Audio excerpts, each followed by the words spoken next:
ধর্ম নিরপেক্ষতা।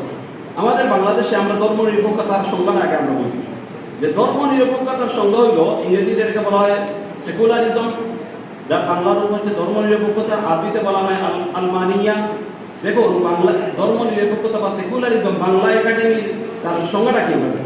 বাংলা একাডেমির ইংলিশ বাংলা ডিকশনারি যে আছে 2012 সালের সংস্করণে জিল্লুর রহমান সিদ্দিকী সাহেবের সম্পাদনায় যেটা কি হয়েছে, এটা পাবলিশ হয়েছে, সেখানে লেখা হয়েছে সেকুলার অর্থ হইল পার্থিব ইহজাগতিক জড় জাগতিক।